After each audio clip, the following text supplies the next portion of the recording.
여러분 안녕하세요. 해상법 제5-2강을 시작하도록 하겠습니다. 이번 시간은 지난 시간 해상운송계약에 이어서 계품운송계약에 대해서 알아보도록 하겠습니다.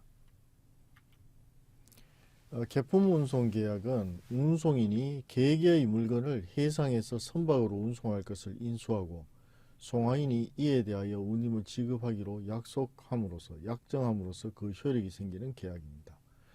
이 계품운송 계약의 운송 대상물은 운송할 수 있는 모든 유체 동산이 대상이 되는데요. 재산적 가치의 유무 또는 거래의 대상이 될 수 있는가 유무를 묻지 않고 운송의 대상이 되는 것은 모두 포함하는 넓은 개념이라고 하겠습니다. 여기에는 사한동물도 포함이 되고 컨테이너 등의 운송 용기에 들어있거나 포장된 경우에도 그 운송 용기나 포장 용기를 포함하여 모두 운송물로 볼 수가 있습니다. 단순히 선박의 균형을 맞추기 위하여 선적한 저하, 즉 밸러스트는 운송물이 아니라고 하겠습니다. 운송에는 운송인이 운송물을 수령, 보관, 장소 이동, 인도하는 전 과정이 포함되어 있는데요. 이러한 것을 물건 운송 계약이라고 합니다. 또 계약의 체결에 대하여는 원칙적으로 계약 자유 원칙이 지배하게 되고 그 방식에 있어서도 아무런 제한이 없습니다. 운송인은 송화인의 청구에 의하여 선화증권 또는 해상화물운송장을 교부하여야 하지만 이는 계약의 성립 요건은 아닙니다. 다만 불특정 다수의 화주를 상대로 부합계약의 형태로 계약이 체결되기 때문에 계약의 상대방을 특별히 보호할 필요가 있습니다. 따라서 해상법은 계품운송계약에서 운송인의 책임은 편면적 강행 규정으로 규정하고 있다는 점이 가장 큰 특징 중의 하나입니다. 따라서 상법의 규정에 반하여 운송인의 책임을 경감하거나 면제하는 특약 또는 운송물에 관한 보험의 이익을 운송인에게 양도하는 약정 등은 모두 무효가 됩니다. 자, 당연히 운송인의 책임을 경감하거나 면제하는 특약이 무효가 된다는 것은 이해가 가겠지만 운송물에 관한 보험의 이익을 운송인에게 양도하는 약정이 무효가 된다는 것은 쉽게 말해서 운송인이 책임을 져야 되는데 화주가 적하보험을 들고 적하보험금 청구권을 운송인에게 양도하는 약정을 하게 된다면 실제로는 적하보험의 이익을 피보험자가 보는 것이 아니고 운송인이 보게 된다는 뜻입니다. 통상적인 보험의 과정에서는 화주가 적하보험을 들고 보험금을 청구한 이후에 이 보험회사에서 운송인을 상대로 구상권 청구를 하게 되는데 이러한 구상권 청구의 기회를 박탈하는 것이기 때문에 실질적으로는 운송인이 책임을 지지 않는 것이 된다. 이런 면에서 운송물에 관한 보험의 이익을 운송인에게 양도하는 약정도 무효가 되도록 이렇게 규정하고 있습니다. 계품운송계약은 용선계약과 구분해서 볼 필요가 있습니다. 용선계약은 선박의 이용이 계약의 목적인데요. 따라서 선박의 개성이 매우 중시됩니다. 또 선박 소유자와 용선자 간의 1대1 계약이라는 점이 특징이고요. 용선계약은 항해용선계약과 전기용선계약이 대표적인 운송계약에 속하는데 이 중에 가장 많이 사용되는 것은 항해용선계약이라고 하겠습니다. 이 항해용선계약은 운송물이 선박을 부르는 부정기선 시장에서 주로 사용되는 계약이라고 볼 수 있겠습니다. 반면 계품운송계약은 물건 단위로 운송계약이 체결됩니다. 운송물의 종류, 수량, 중량 등과 같은 개성이 중시되는 것이지 선박의 개성은 문제가 되지 않습니다. 운송물의 선적이 예정되어 있던 선박을 바꾸어서 다른 선박을 이용하여 운송할 수 있도록 약정한 대선 약관 및 선적된 화물을 다른 선박으로 교차하여 운송할 수 있는 재량권을 운송인에게 유보한 환정 약관이 이용되는 경우도 많습니다. 선박 소유자와 불특정 다수의 송화인과의 사이에 체결되는 일대 다수의 계약인데요. 번잡을 피하기 위하여 선화증권 뒷면에 기재한 운송 약관에 따라 획일적인 계약이 이루어지는 부합계약의 성질을 띠고 있습니다. 선화증권 뒷면 약관에 의한 운송 계약에는 선박 소유자가 자기에게 유리한 면책특약을 설계할 가능성이 다분히 있으므로 제799조 제1항은 선박 소유자에게 유리한 면책특약을 제한하고 있습니다. 계품 운송 계약에 관한 상법 규정은 편면적 강행 규정이다. 이렇게 볼 수 있겠습니다. 선박이 운송물을 부르는 전기선 시장에서 주로 이용이 되는데요. 전기선에 의해 운송된 화물은 거래 단위가 비교적 작으며 동시에 시장성이 높은 것이 많으므로 해상 운송의 안정성과 신속성이 강하게 요구가 됩니다. 이러한 요청에 따라 등장한 것이 컨테이너 운송인데요. 이러한 컨테이너 화물 운송은 알루미늄 경합품 등을 재질로 한 컨테이너 속에 종이 상자 혹은 나무 상자로 적부한 물건을 쌓아 고정해 운송하는 것을 의미합니다. 해상 운송의 컨테이너 화물 운송 방식을 채용함으로써 하역 작업 시간이 비약적으로 단축되었고 적재, 환적 등의 작업 시 운송물의 멸실 훼손이 현저하게 줄어드는 효과를 가져왔습니다. 컨테이너 화물 운송 방식을 채용하여 해상 운송의 합리화에 기여하고 있는 것이 화물의 발송지에서 목적지까지의 운송, 즉 해상 운송과 육상 운송을 일관해서 행하는 일관 운송 계약이라고 할 수 있고요. 컨테이너 운송은 전기선 운송의 발달과 함께 일관 운송 또는 복합 운송이 발달하게 하는 계기가 되었다. 이렇게 볼 수 있겠습니다.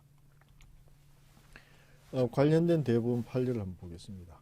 대법원 2012년 10월 11일 자 2010마 122 결정입니다.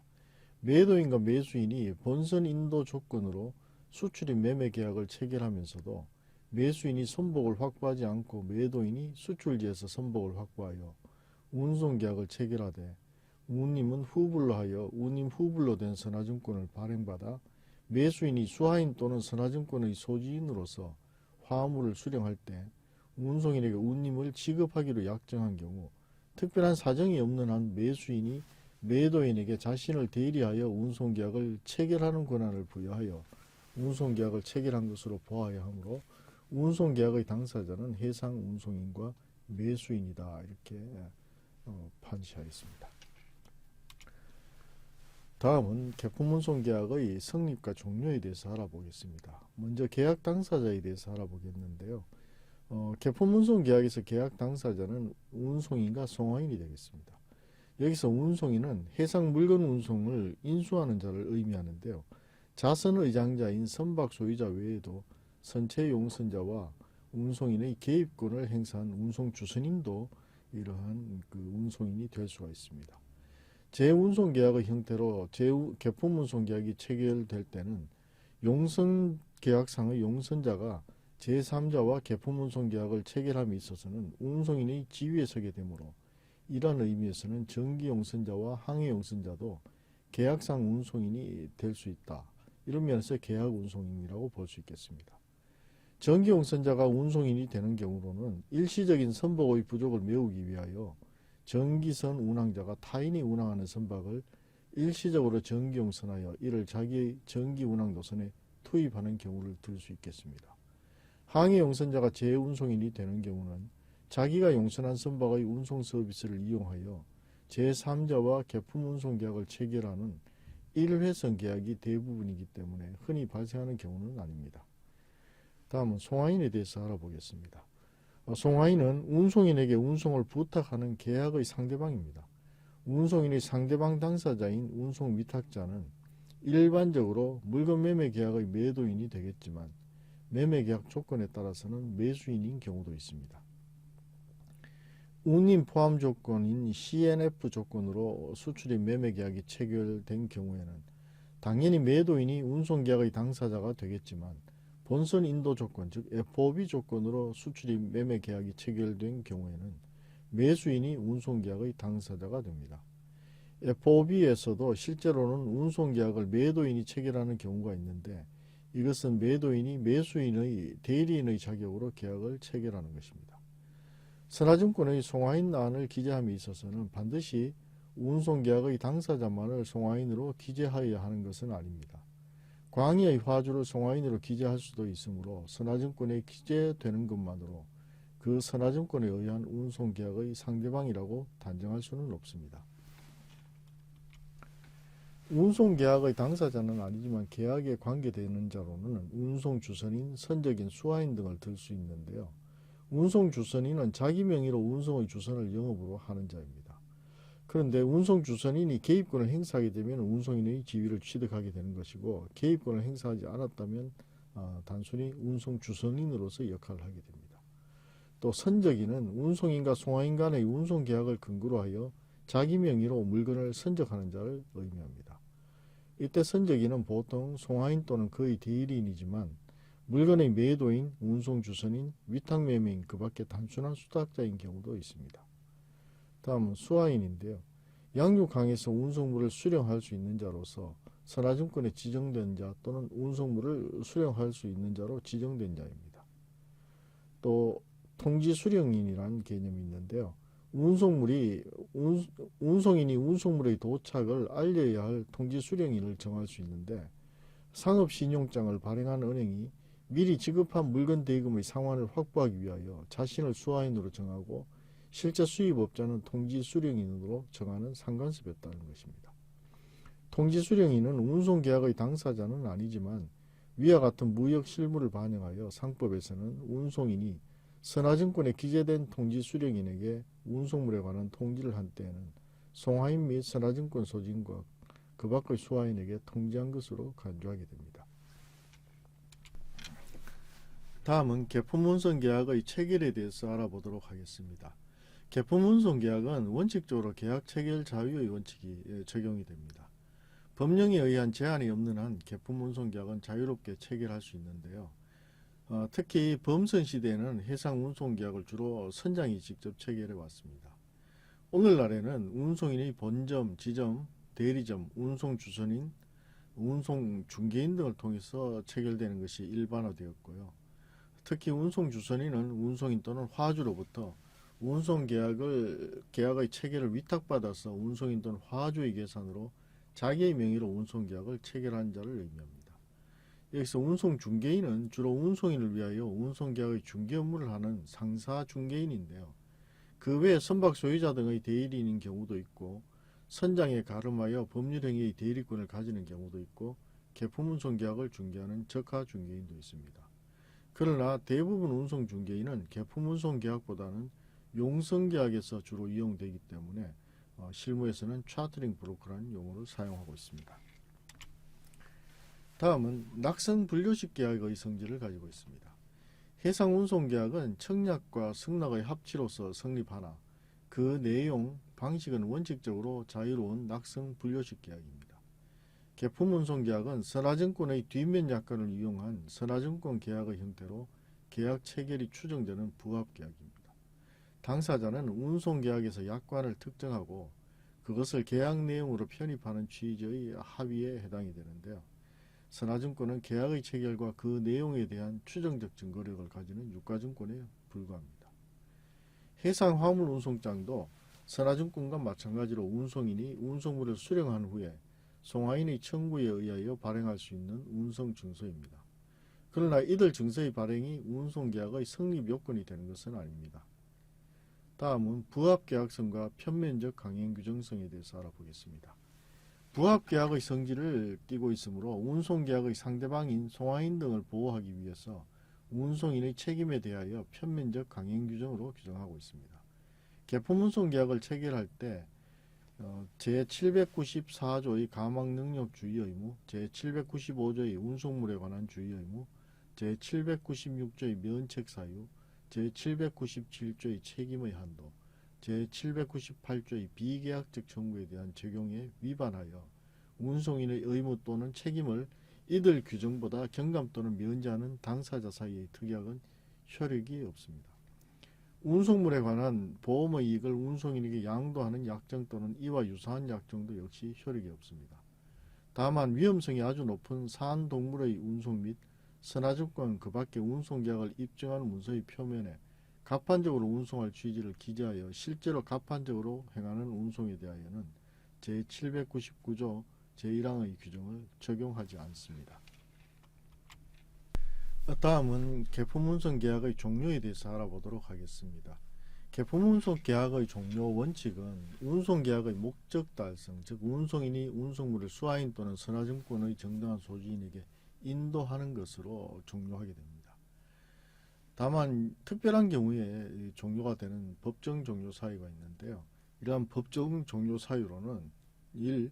선박이 침몰 또는 멸실한 때, 2. 선박이 수선할 수 없게 된 때, 3. 선박이 포획된 때, 4. 운송물이 불가항력으로 인하여 멸실된 때입니다. 이러한 사유는 대부분 선박으로 운송을 하는 것이기 때문에 선박을 이용할 수 없게 된 경우 또는 운송물이 멸실된 경우를 들 수가 있는데요. 운송수단인 선박이 침몰 등으로 인하여 멸실되었거나 사용할 수 없게 되었거나 운송의 대상인 운송물이 멸실되어 운송계약의 이행이 불가능하기 때문입니다. 상법 제817조 10조 제1항 제1호 내지 제3호 즉 위에서 선박이 침몰 또는 멸실한 때, 선박이 수선할 수 없게 된 때, 선박이 포획된 때의 이러한 사유가 항해 도중에 생긴 때에는 송하인은 운송의 비율에 따라 현존하는 운송물의 가액의 한도에서 운임을 지급하게 됩니다. 도급계약의 일종이므로 운송의 완성 정도에 따라서 비율급을 지급하게 한 것입니다. 운임을 선급하는 경우이거나 후급하는 경우이거나 마찬가지이지만 개품운송계약에서 선급 운임으로 약정할 경우에는 대부분 운임 환급 금지 특약을 편입하기 때문에 운임 후급 조건에서만 적용된다고 할 수 있습니다. 만약 운임 환급 금지 약관이 없다면 어느 경우이든 비율급으로 지급하는 것이 원칙입니다. 다음은 불가항력으로 인한 당사자의 임의해제 또는 임의해지에 대해서 알아보겠습니다. 이 불가항력이라는 것은 항해 금지, 해상 봉쇄, 운송물이 수출이 금지된 경우 등과 같이 항해 또는 운송이 법령에 위반되거나 그 밖에 불가항력으로 인하여 계약의 목적을 달성할 수 없게 된 때에는 각 당사자는 계약을 해지할 수 있습니다. 항해 금지, 해상 봉쇄, 운송물이 수출이 금지된 경우 이러한 경우를 불가항력의 대표적인 예로 보고 있는 것이고 이와 유사한 경우 등으로 인하여 계약의 목적을 달성할 수 없게 된 때 계약을 양 당사자 누구든 계약을 해지할 수 있습니다.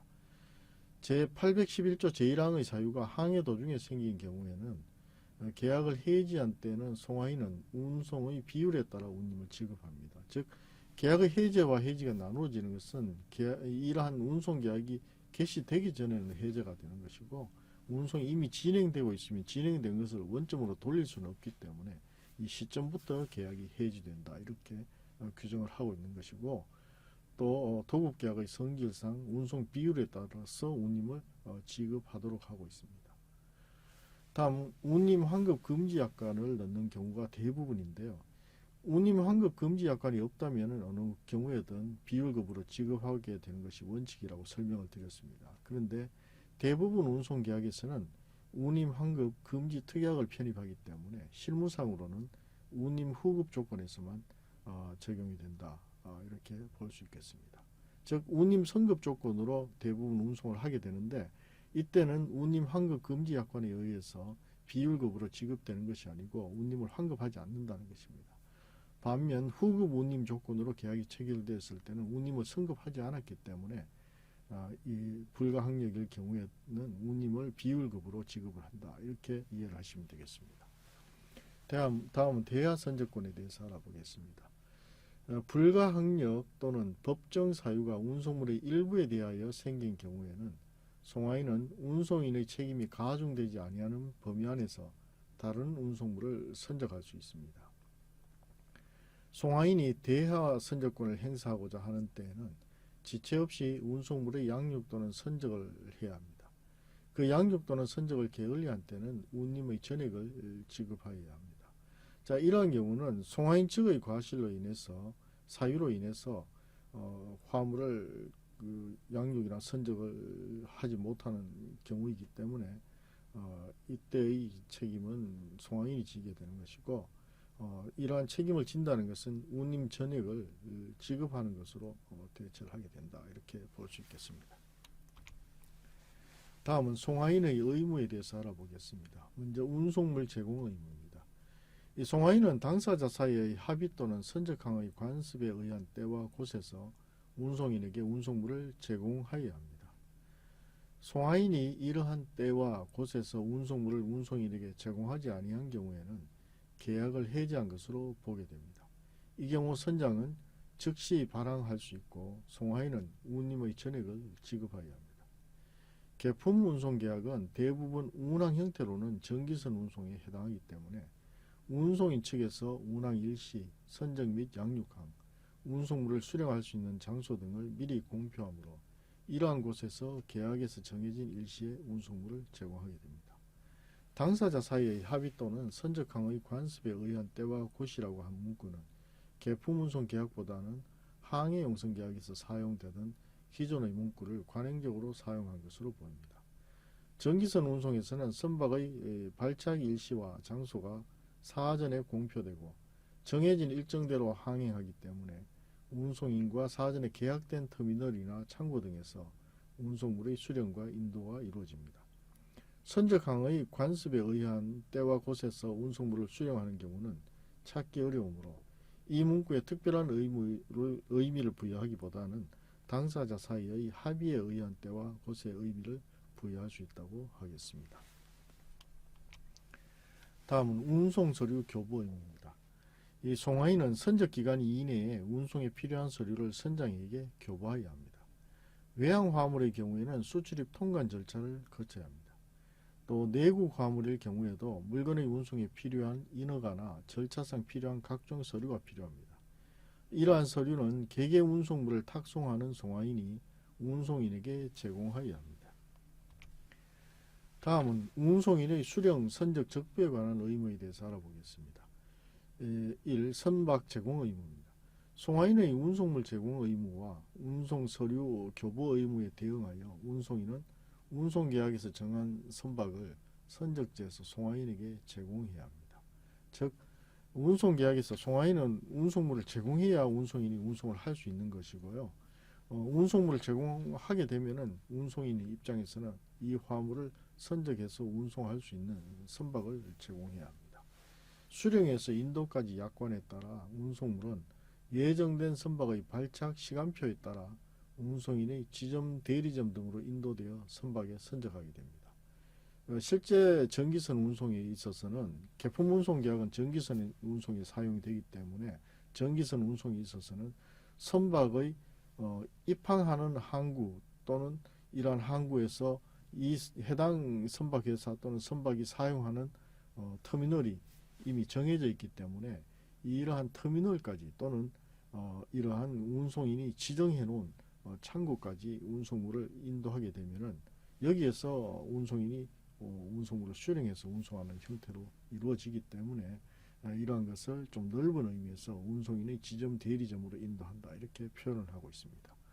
운송약관에 대선약관이나 환정약관이 편입되어 있어서 해당 전기선에 선적되지 않더라도 다른 선박으로 운송되는 것이 일반적인 관행입니다. 즉 개품 운송계약은 그 개개의 운송물 즉 물건 단위로 운송을 하는 것이기 때문에 꼭 특정 선박을 통해서만 운송을 해야 된다는 것은 아닙니다. 그래서 보통 그 선박의 사정에 따라서는 운항을 못하거나 중단할 경우가 있기 때문에 대선약관이나 환정약관을 계약서에 편입을 하게 되고 이 약관에 의해서 다른 전기선의 선박으로 운송을 해도 운송계약의 위반이라든지 불완전 이행과 같은 문제는 생기지 않는다는 것입니다.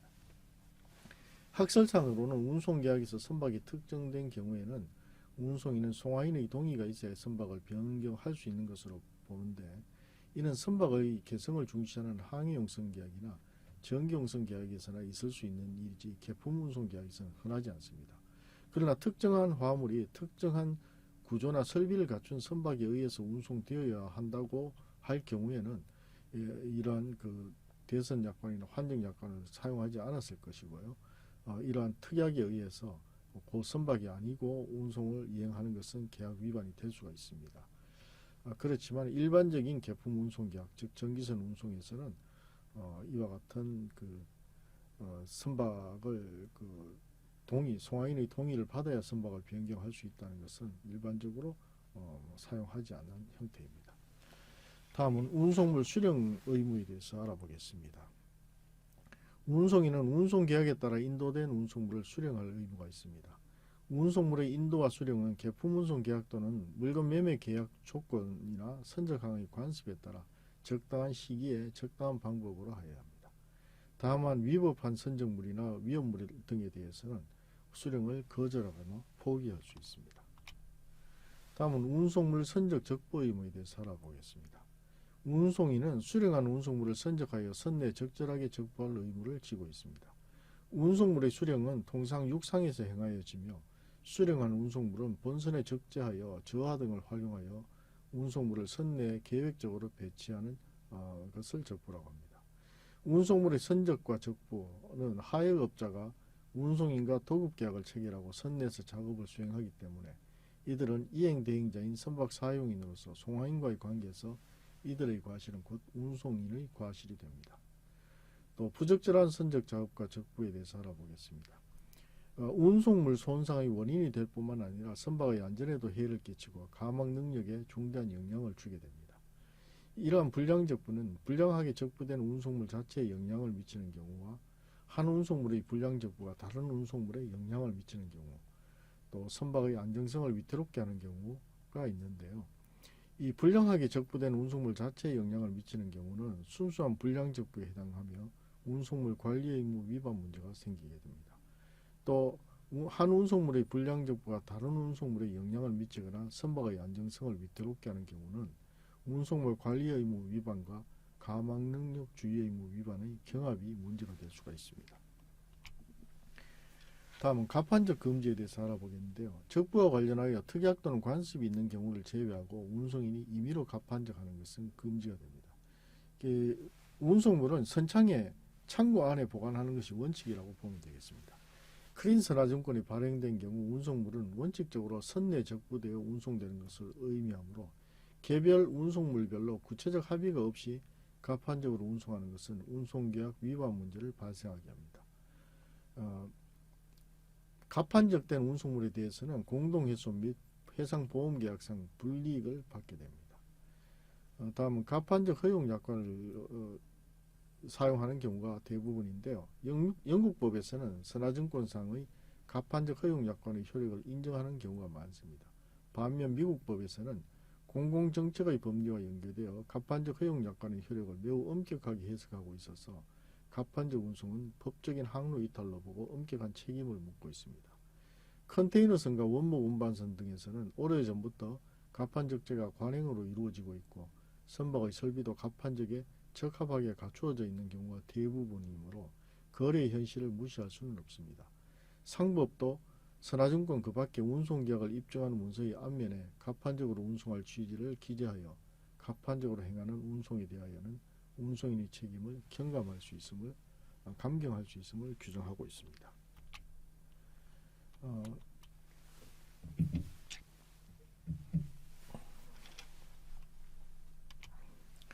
다음은 대법원 판례를 한번 보도록 하겠습니다.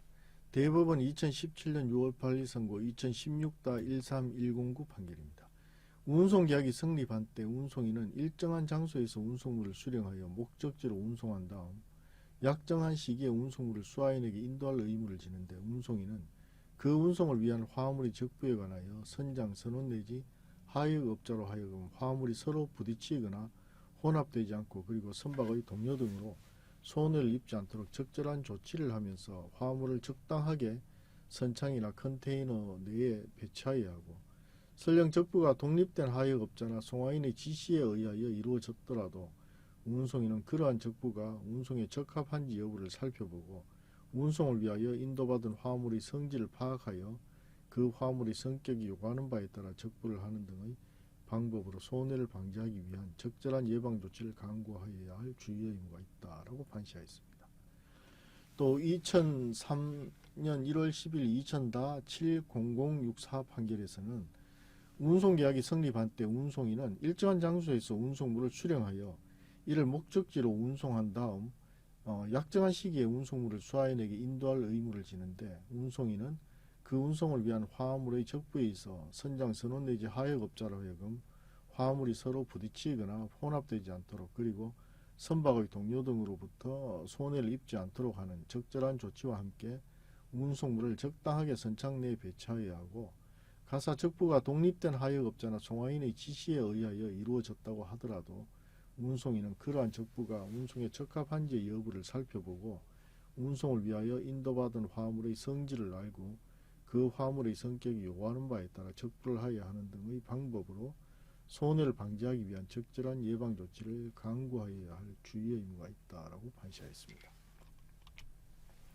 다음은 선화증권 교부 의무에 대해서 알아보겠습니다. 운송인은 송화인의 청구에 의하여 운송물의 수령 후 또는 선적 후 한 통 또는 수통의 선화증권을 교부해야 합니다. 선화증권에는 운송물의 수령 후 발행하는 수령 선화증권과 선적 후 발행하는 선적 선화증권이 있는데요. 수령 선화증권을 먼저 발행하고 여기에 선적의 뜻을 표시하여 선적 선화증권으로 전환하여 발행하는 방법이 계품 운송에서는 많이 사용됩니다. 선화증권을 작성 교부하는 자는 원칙적으로 운송인이 되겠고요. 운송인은 예외적으로 선장 또는 기타의 대리인에게 선화증권의 교부 또는 선적의 표시를 위임할 수 있습니다. 운송인은 증거를 보존하기 위하여 선화증권 등본의 교부를 송화인에게 청구할 수도 있습니다. 이상 제5-2강을 마치도록 하겠습니다.